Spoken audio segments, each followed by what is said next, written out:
News desk کے ساتھ جاوید صدیقی آپ کا سلام عرض کرتا ہے۔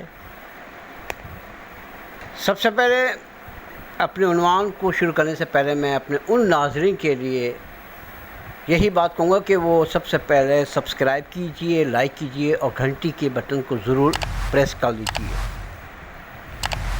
آج میں جو بات کر رہا ہوں ان لوگوں کے لیے جن کے پیشے میں حق اور سچ سب سے اولین ہے، جو معاشرے میں سب سے معتبر سمجھے جاتے ہیں اور بڑی قدر کی نگاہ سے دیکھے جاتے ہیں، جن کی بہت بڑی ذمہ داری ہوتی ہے اس معاشرے کے لیے، اس قوم کے لیے، اس ملک کے لیے اور دنیا بھر کے لیے۔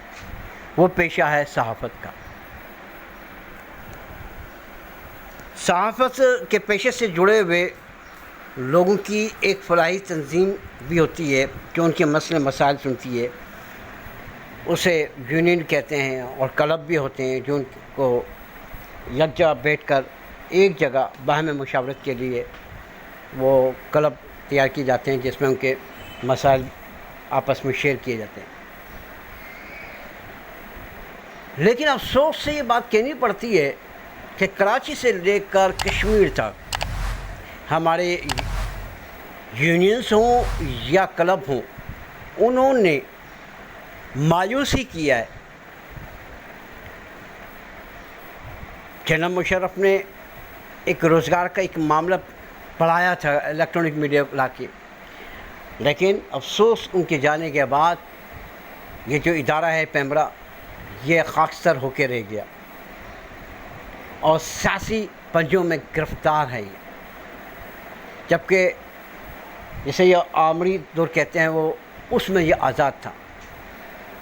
بہرکیف میں اس موضوع پہ بات نہیں کرنا چاہ رہا، میرا موضوع جو ہے وہ یہی ہے کہ جو ہماری تنظیمیں ہیں انہوں نے اب تک جو صحافی کمزور صحافی ہیں، جو بیچارے اس تنظیم کے ساتھ مخلص رہے ہیں، جو کلبوں کا ممبر رہے ہیں، وہ مایوسی کے شکار کیوں رہے؟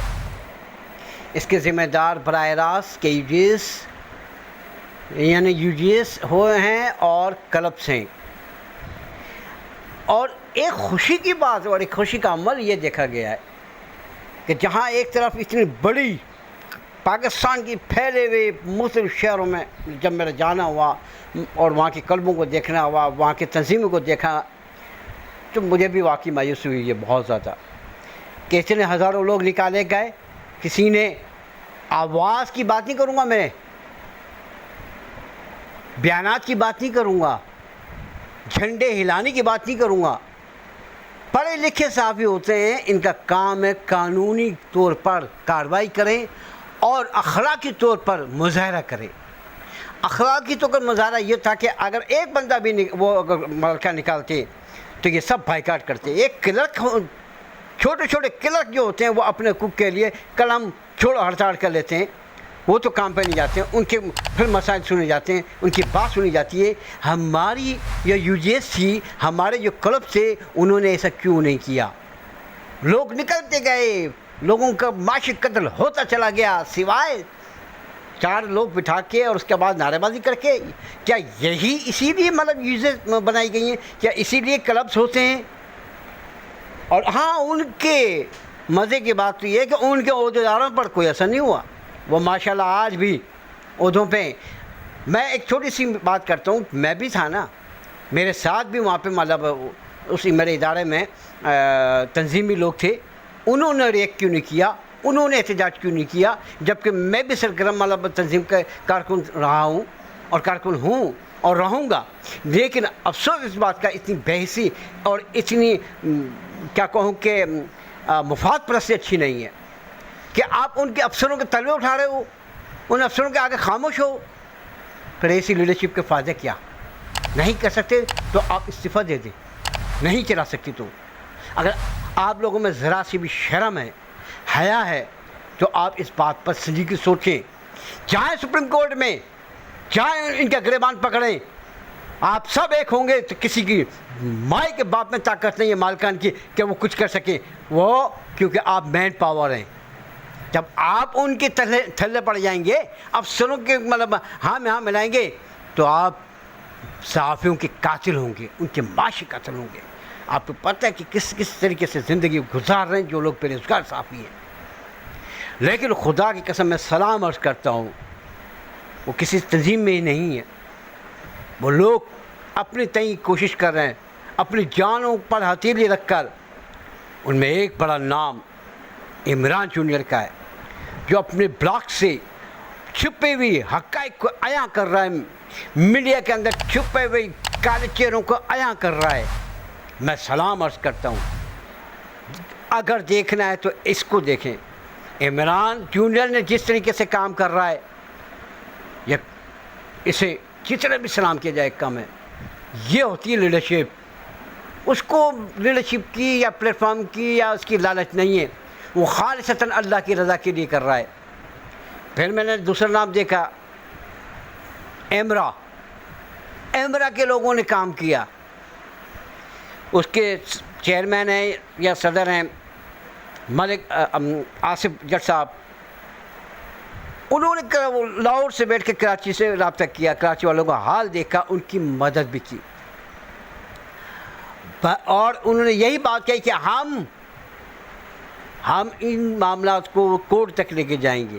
اس طرح ایک اور بھی لوگ ہیں. بات یہ ہے کہ ہمارے جو صحافی حضرات ہیں نا، انہیں یہ مطلب نعرے نہیں چاہیے، انہیں یہ مطلب جھنڈے نہیں چاہیے، کیونکہ وہ پڑھے لکھے ہیں، وہ قلم کی مار جانتے ہیں، وہ اپنے لفظوں سے بولنا جانتے ہیں، وہ عدالتوں میں اپنے موقف بیان کر سکتے ہیں اور پہنچا سکتے ہیں. تو ایسا کیوں نہیں ہو رہا؟ تنظیم کیوں خاموش اس معاملے پہ؟ تنظیم اپنا مثبت کردار کیوں نہیں ادا کر رہی ہے؟ میرا تنظیموں سے یہ سوال ہے. اور میں ان لوگوں کو سلام کرتا ہوں جو لوگ اپنے تئیں وہ کام کر رہے ہیں جو آپ لوگوں کو کرنا چاہیے تھا. اگر میری بات آپ کو سچ اور حق نہیں لگتی تو آپ مجھے کمنٹس کر کے جواب دیجئے. اور اگر میں نے سچ کہا اور حق کہا اور وہی یہی بات ہے، تو جو عہدہ لیے ہوئے بیٹھے ہوئے ہیں، جو خاموش ہیں اداروں کے مطلب افسران کے آگے، مالکان کے آگے، وہ اس عہدوں کے حقدار نہیں. بہتر یہی ہے پھر لیڈرشپ کے یہ تاج پہ نہیں پہنے آپ. ان کو لیڈرشپ کا تاج دیں جو لیڈرشپ کے قابل ہے، جو لڑنا جانتے ہیں، جو مرنا جانتے ہیں، جو بات کرنا جانتے ہیں، جو آگے تک آنکھوں میں آنکھیں ڈالنا جانتے ہیں، جو اپنے مفادات کے تحت آنکھیں نیچے نہیں کرنا جانتے. ایسے لوگوں کو آپ آگے لے کے آئیں، تبھی ہماری صحافی برادری مستحکم ہوگی. اور تمام جتنے بھی یونٹ میں تقسیم ہے صحافی برادری، ان سے گزارش ہے خدا کے لیے ایک ہو جائیں. آپ بکھریں گے تو یہ آپ کو چبا کے توا برباد کر دیں گے. آپ کے بقا اسی میں ہے کہ آپ ایک ہو کر، نیک ہو کر، سچ اور حق پر قائم ہو کر آپ باطل کے خلاف آنکھوں میں آنکھیں ڈال کر بات کریں. مجھے امید ہے میری بات آپ کی سمجھ میں آئے گی. ایک بار پھر میں ان لوگوں سے درخواست کروں گا جو نئے دوست احباب شریک ہوئے ہیں، وہ سبسکرائب کیجئے، لائک کیجئے اور گھنٹی کے بٹن کو پریس کیجئے. اس کے ساتھ